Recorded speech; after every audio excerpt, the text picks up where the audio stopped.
زین صاحب کیا تیسری فورس آپ نہیں تھے؟ بسم اللہ الرحمن الرحیم. اسد بھائی شکریہ, آپ نے پروگرام میں دعوت دی. میاں صاحب کا بیان میں سن رہا تھا اور بذائقہ خیز سے کم مجھے لگ نہیں رہا تھا. میاں صاحب نے کہا کہ جی ساری باتیں چھوڑیں, عمران خان صاحب مجھے ایک سوال بتا دیں.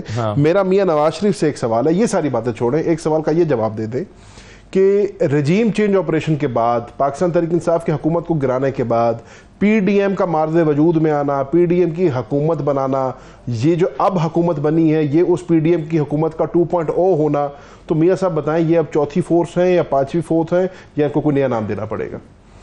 بات سر اتنی لیکن ایک فرق ہے نا, آپ کی حکومت گئی تھی تحریک عدم اعتماد سے, ان کی حکومت گئی تھی, ان کو نکالا گیا تھا ایک عدالتی فیصلے سے جس کے بارے میں وہ کہتے ہیں کہ وہ بالکل مناسب صحیح فیصلہ نہیں تھا. جانے کی تو بات ہی نہیں ہو رہی, لانے کی بات ہو رہی ہے. نہیں مطلب جانے کے بعد ہی آئے آئے کیسے ہیں وہ؟ ان کی حکومت فارم 45 دبا کے فارم 47, آپ کی حکومت گئی ہے تو وہ آئے ہیں نا یقیناً, لیکن جس طریقے سے وہ آئے ہیں, جس طریقے سے آج بھی پاکستان کی عوام کا مینڈیٹ چرایا گیا, 8 فروری کو چرایا گیا, 21 اپریل کو چرایا گیا, ضمنی سیٹوں پہ چرایا گیا, جس طریقے سے پاکستان تحریک انصاف کے جیتے ہوئے امیدواروں کو, فارم 45 پہ جیتے ہوئے امیدواروں کو گھر بٹھایا گیا, فارم 47 پیش کر کے اس انلیجٹمیٹ حکومت کو, 16 سیٹوں والی جماعت کو حکومت دی گئی, تو یہ کیسے حکومت میں آئے ہیں؟ تو پھر یہ بھی جواب دینا کہ یہ اب یہ میاں صاحب کے بیان میں 2 باتیں تو بڑی واضح ہو جاتی ہیں. پہلی بات, انہوں نے خود اپنے منہ سے تسلیم کر لیا کہ وہ ڈیلیور نہ کر سکتے ہیں, نہ ماضی میں کیا نہ اب کیا. وہ کہہ رہے ہیں, جن کے بھی نام لے رہے ہیں وہ کہہ رہے ہیں کہ انہوں نے سوچا تھا کہ تیسری قوت آئے گی اور ڈیلیور کرے گی. اس کا یہ مطلب ہے کہ جو 2 قوتیں پہلے موجود تھیں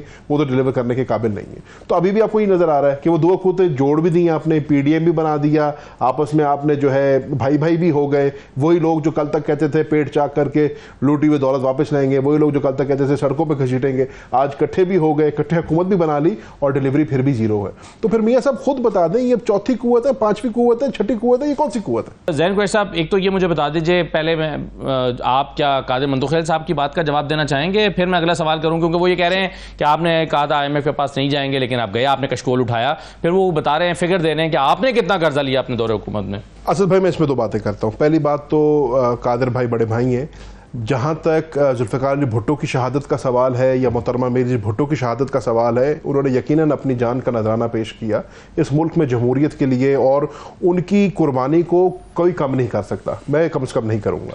لیکن بصد احترام قادر مندوخیل صاحب جب پی ڈی ایم کا حصہ بن جاتے ہیں, جب اس حکومت کا حصہ بن جاتے ہیں, جب ان کے ساتھ آ کے کھڑے ہو جاتے ہیں, دیکھیں پیپلز پارٹی کو فیصلہ کرنا پڑے گا.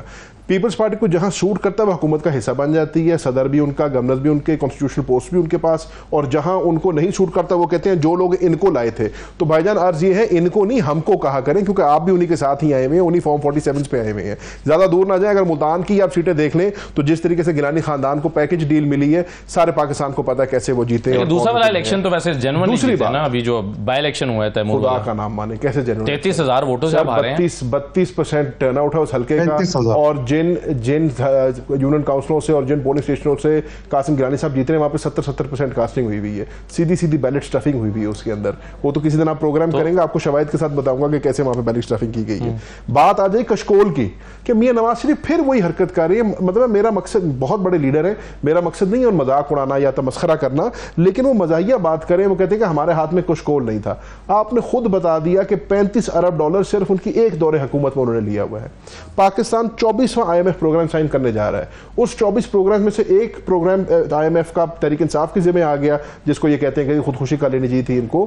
لیکن جو 22 پروگرام پہلے ہیں وہ یا نون لیگ کی حکومت کے یا پیپلز پارٹی کی حکومت کے, ان کے لیے بھی پروگرامز ہیں, یہ IMF میں گئے ہوئے ہیں, ان کے ہاتھوں میں ہمیشہ کشکول رہے ہیں. تو میاں نواز شریف کس منہ سے کہہ رہے ہیں کہ ہمارے ہاتھ میں تو کبھی کشکول نہیں تھا؟ اس ملک میں 40 سال اقتدار آپ نے کیا, 4تھی دفعہ وزیر اعظم ملک کے آپ بنے ہیں, بھائی آپ کا جو ہے 3 دفعہ وزیر اعلیٰ رہ چکا ہے, پنجاب میں پچھلے 35 سال سے آپ حکومت کر رہے ہیں. اس ملک کو قرضوں میں ڈبانے والا سب سے بڑا کردار تو آپ کا ہے. آج بھی آپ بات کر رہے ہیں کہ قرضے کیسے چڑھ گئے. آپ کے قرضے کی one of the largest components جو ہے نا وہ کیپیسٹی پیمنٹ ہے. کیپیسٹی پیمنٹس کیوں ہے؟ IPP کانٹریکٹس کی وجہ سے. IPP کانٹریکٹس کس نے سائن کیے؟ وہ تو آج بھی کہہ رہے تھے کہ وہ تو آج بھی کہہ رہے ہیں ہم نے لوڈ شیڈنگ ختم کی ہے, اندھیرے ختم کیے اس ملک سے. کہاں ختم کی ہے؟ مطلب ہے سستی مہنگی بجلی بنا کے سستی بیچ کے ملک کے اوپر قرضہ لگا کے کیپیسٹی پیمنٹس ڈال کے آپ نے کون سا قرضہ, آپ نے تو بلکہ آنے والی نسلوں کو اندھیروں میں دھکیل دیا. بلکہ تو آپ کس منہ سے کہہ سکتے ہو کہ ہمارے ہاتھ میں کبھی کشکول نہیں تھا؟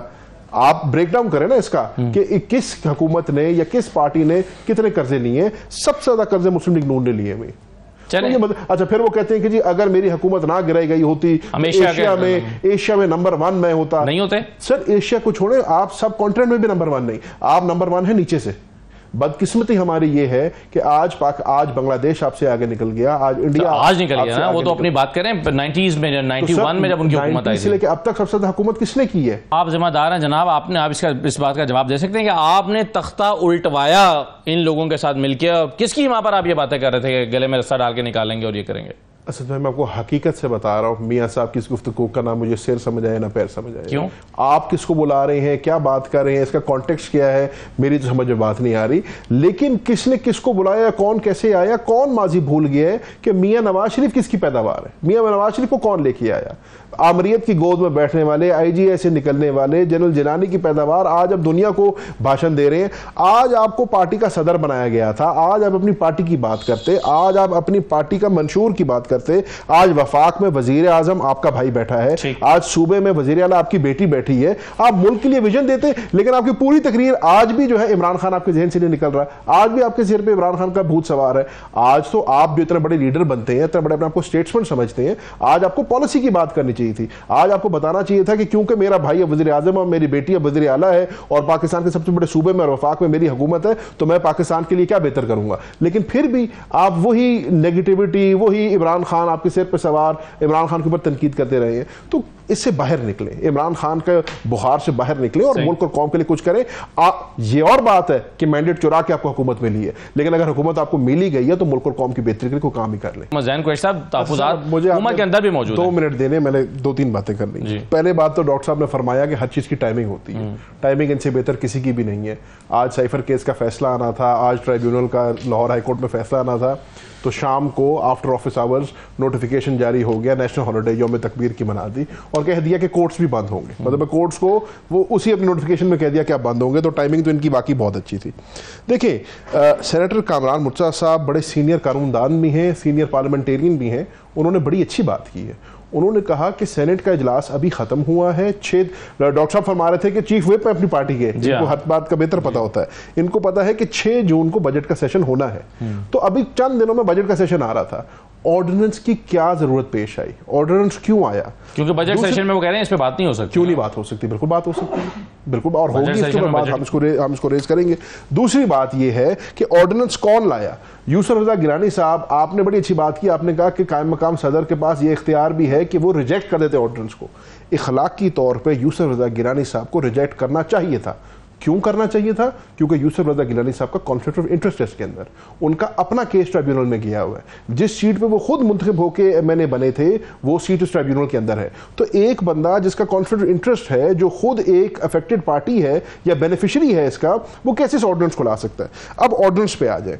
میں ہمیشہ یہ بات کرتا ہوں, ڈاکٹر صاحب میرے بڑے بھائی ہیں, حکومت کے کال اور فیل میں فرق ہے.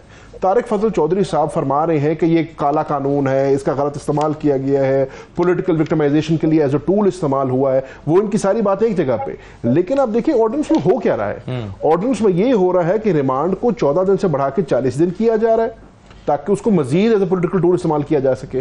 اور جو عید قدغن لگتی ہے اس افسر کے اوپر جس نے غلط کیس بنانا ہے, جس کو 5 سال کی قید سنائی جاتی ہے, مجھے اب ساری باتیں چھوڑ دیں. یعنی غلط کیس بنانے کی حوصلہ افزائی ہو رہی ہے. مجھے آپ اس کا منطق سمجھا دینا کہ ایک بندہ اگر غلط کیس بنا رہا ہے اور اس کے اندر 5 سال کی قید لکھی ہوئی آرڈیننس میں, اس کو کم کر کے 2 سال کرنے کا کیا تک بنتا ہے؟ انسینٹیوائز کرنے والی بات ہے نا کہ یار اور جھوٹے کیس بناؤ.